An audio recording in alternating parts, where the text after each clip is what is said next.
I'm in Port McGee with the bridge to Valentia Island behind me. Quite a lot of the pictures in the Kennelly archive were taken here and on the island. The island itself is somewhat of a contradiction.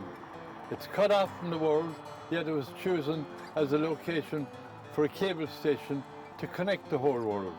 The cable station was opened in 1866. It kept in action until 1966 when it closed, and the messages are now sent by satellite.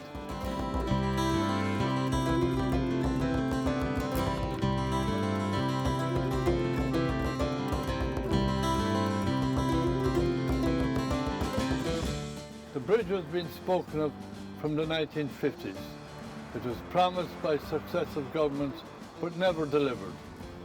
Eventually, a by-election was held here in 1966. Neil Blaney, Minister for Local Government, was in charge of the by-election for Fianna Fáil. And he came to Chapeltown on the island, and at Chapeltown he made an appeal in the church to Father Beasley, the parish priest, one Sunday morning. "Will you come with me on the platform?" And Father Beasley was smart enough for him. He said, "I'll go on your platform if you promise the bridge faithfully to the people of Valentia." They shook hands on it, and Father Beasley went on the platform, and Mr. Blaney promised the bridge.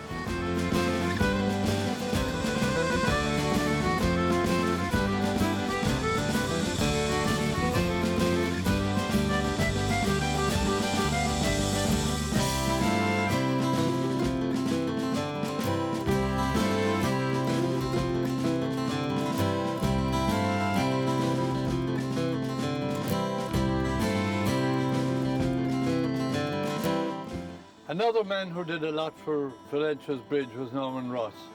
He was the owner of the Royal Hotel, and he had great influence with the Dublin media, so he was able to turn many a new situation into another appeal for the bridge. The Kennelly archive has many pictures of life in Valentia before the bridge. At that time, the ferry was the only way to get in or out, and there was a charge of a shilling on all packages, whether it was a cylinder of gas or a pound of sausages. And one interesting thing, there was a fair once a month in Castlevine for cattle, and the Valentia farmers would send in their cattle, but in order to get them in, they had to be tied down in the boat. And in order to tie them down, the government made a special exemption that Valentia cattle did not have to be dehorned, because they were tied down by the horns at the sidewall of the boat.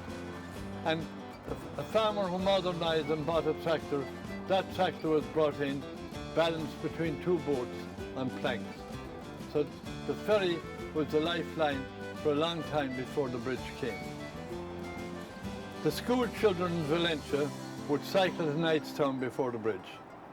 Some of them would live up here, that'd be 7 miles. When they got to Knightstown, they would put their bicycle on board the boat, and they would get to the far side to Renard and cycle to Castlevine, 2 miles to the school.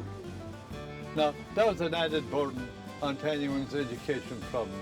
But the interesting thing about it is that Valentia's children did very well at school. They got highest marks and they were regarded as being bright. The locals think the reason for that is that they eat a lot of fish. But I'm sure the extra hardship in getting their education kept them on the right road for learning. One of the best scenic sites in Valentia at the moment is the grotto.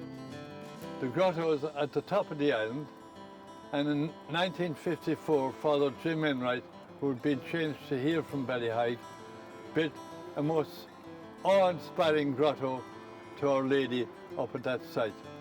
And it's very elegant and very interesting. And there's another attraction in Valentia at the moment as well. That's the tetrapod footprints that were found. The tetrapod is only known to be in places like the Gobi Desert. And some Swedish scientists found this, and it's the only remains of a tetrapod ever in Europe. And it means that this island had occupants, though not humans, 350 to 370 million years ago. Now the tetrapod, National Geographic came and did a feature on it, and they put milk into the holes that were made by the footprint to make a clear map, and it was very good. But the tetrapod itself, there are arguments in Valentia and on the mainland here at Port McGee, etc., about how the tetrapod moved, because he had two very long rear legs and two very short, useless front pads. So what they did was various people made out their own way, but I think I have tracked the tetrapod from viewing the footprints into the way he did walk. I'll show you. It started with the two paws have to be in, they're only balancers.